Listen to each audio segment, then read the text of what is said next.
precinct boundaries, and the colored areas now are depicted to shift the populations within each precinct.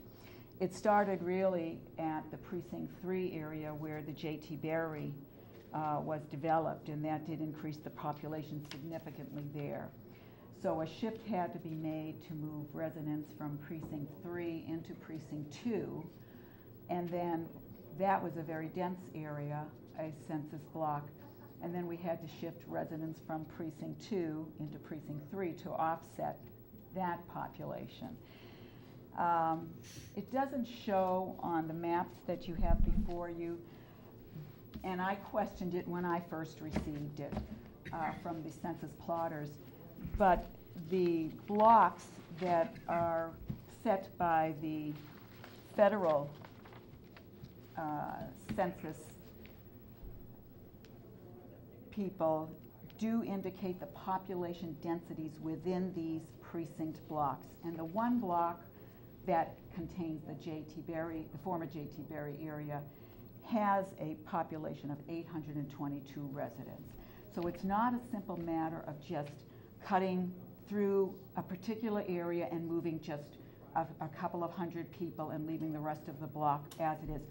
If you move one person in that block, the entire block has to move. And that's why, even if you look at your map, it almost looks like an even shift of area land, but there is a definite difference in population within those area masses, and that was one of my big questions.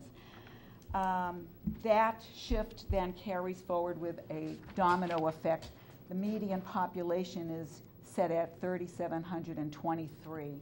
So every precinct has to be within that 5% variance, either above or below that figure. So some other minor adjustments were made in Precinct 4, absorbing a small area that is currently in Precinct 1. That will allow Precinct 1 to grow, again, within these set parameters. And especially we were looking at the area of the Bradford Pond Estates, where that is probably the biggest development we have on the books right now with 27 lots. So with Precinct 1 giving up a little bit of territory to Precinct 4 in that green area, and then down at the very tip on the south end, there was another small area that was in Precinct 1, and that would shift to Precinct 3.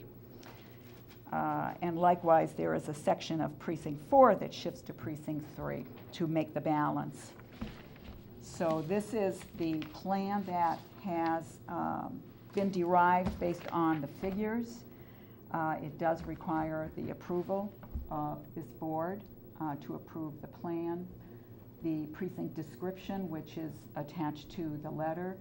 The town engineer was instrumental in getting that precinct description fine-tuned from what the state sent down, so I thank Mike Sorgan for doing that, to have that ready.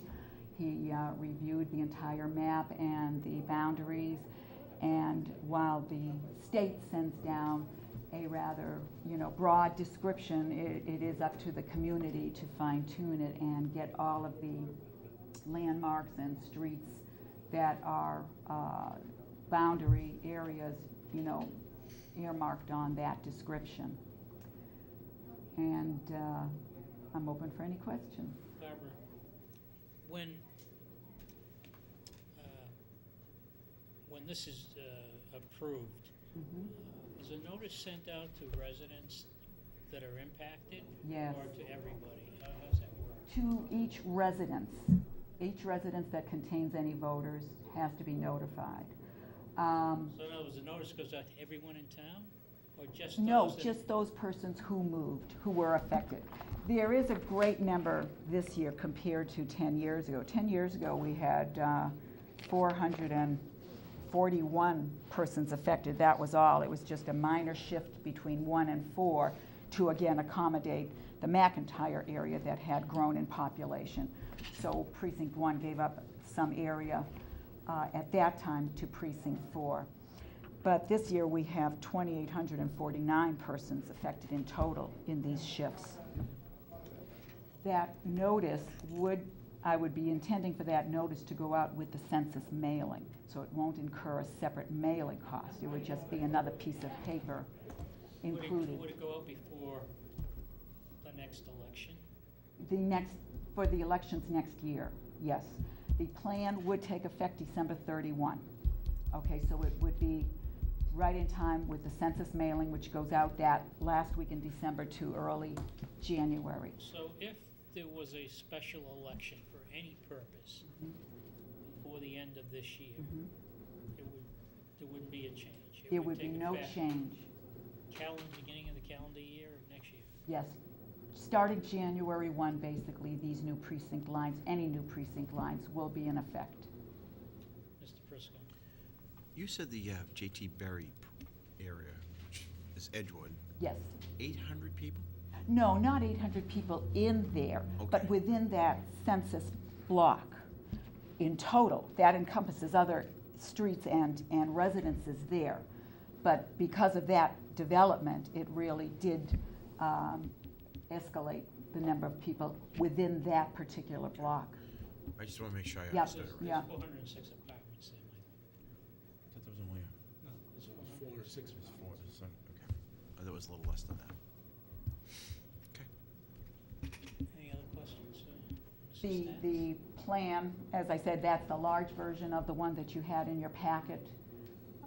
So that is what you would be looking at to approve. I have the actual plan behind it that has the new colored versions without the hard, solid black lines, but it's identical to that in color. So if we approve this tonight, the next step is at the end of the year, or prior to the end of the year, you're going to send out the census with a letter notifying people this change. Correct. It would also, notice would have to be posted within each precinct in 3 locations in each precinct, you know, to notify people. I would put something in the paper as well. And then, of course, now that we're all voting in one location, Right, it's not quite as bad, because if they Right. happen to walk into the wrong precinct. right, Yeah, they it's can not a get big deal. redirected. correct. What I was getting to is, we're going to have a town meeting in October. If it was possible when the people check in at the October town meeting, that those that are affected, is there a way to at It's least have really some? not, Mr. Prisco, because it only affects certain streets and areas in those precincts. That's why the census mailing would be ideal, because I can pinpoint the letter to go, you know, through my vendor, to go to those locations that have changed. But when you check in for town meeting, you have to give your street. So if we had it highlighted on all those books, so when someone checks in, it would. There's really a lot of confusion. Yeah, and there is a lot of confusion at the end, because most people don't check in until 7 o'clock or later, as we found out at really the not that last big a town deal. So meeting. You're October right. town meeting, It there's no would change. put a big burden on No, it's the just telling election people so, workers, you know, that's and I fine. It's think not it that would big a be a deal little since we all vote in the same premature, place. because I think the residents would not necessarily remember, you know, which precinct they were going to next. We have an information table out in the foyer of the church hall on election days, and those election workers have the precinct directory, and that's what their primary purpose is to direct people to the right doors. And as Mr. Masseri said, it isn't as major a concern as far as them being in the wrong precinct for any election at this point, because everybody's in the same building, so it's different than having to drive to a different location. So once this board will accept the plan and the description and the precinct block table, that is part of the GIS, the state GIS coordinator's packet in front of you with the motion, Mr. Prisco, then this will get forwarded to the state local election district review committee for their approval. And basically, since it's a state-generated plan, they're already very much in tune to what will be accepted by this board. So I would not foresee any issues. You know, it does fall under all of the guidelines that they do require. Any other questions? Yeah, I mean, I only have one little concern with the letter. I mean, she used the word gentleman in it initially, and gentleman? I'm maybe a gentleman, but I can't really speak for the rest of these guys. So we may want to change that. Read the motion. Let's move You'll be forward. happy to know, Mike. You know that this letter is their letter, all right, Mr. Prisco? Okay. All right, I know we're trying to be Also, obviously we don't know politically us. correct, You'll also be happy to know or that I gender am neutral, now in but Precinct 4.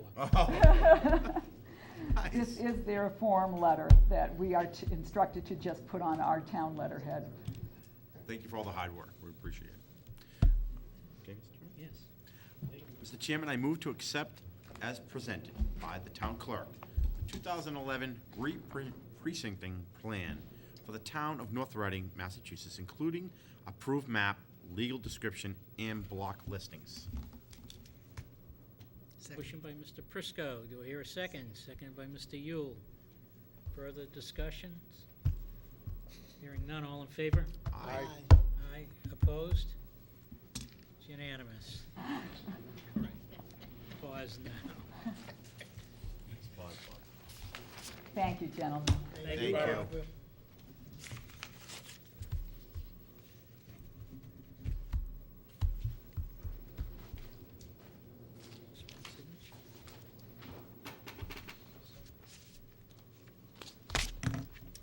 Next item on our agenda is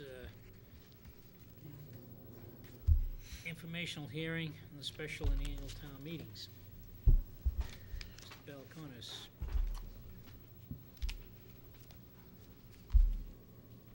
If you allow me an opportunity to introduce the articles, if there are articles that the board is already familiar with, please feel free to let me know, and I no sense in preaching to the choir, so to speak, if you've already got information on it. I'd like to start off with the special town meeting. Article number 1 is the budget amendment. There were, for fiscal year 2011, there are no funds associated with this article at this time. The intent of this article is to reserve the ability to transfer funds from the salary pool with regard to any contractual settlement, collective bargaining agreement that gets settled between now and the date of town meeting. Anybody in the audience have any questions? I think everyone is associated with the articles, most. Article number 2 of the special town meeting deals with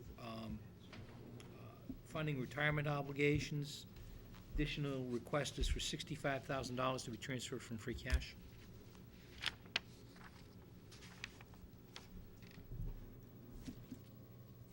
Raise your hand if you have a question.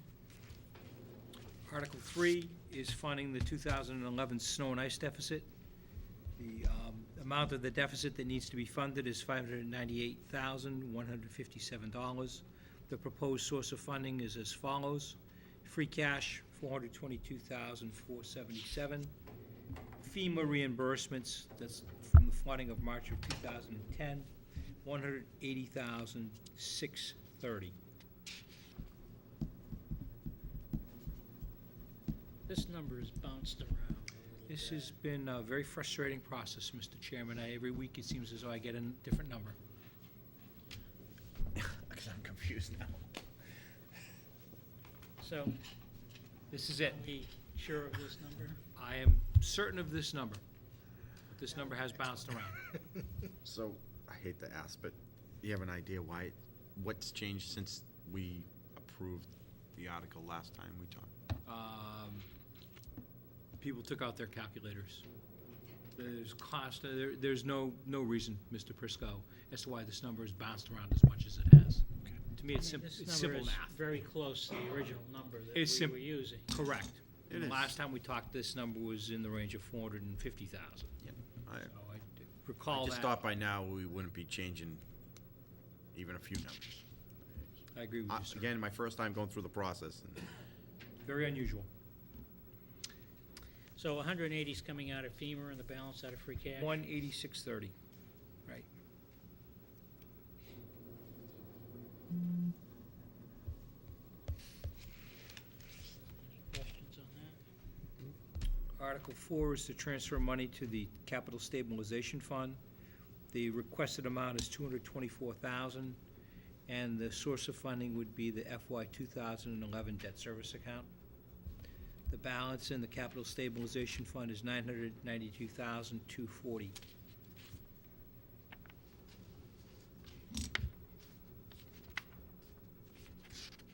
that number change from No, 2 weeks ago? nope.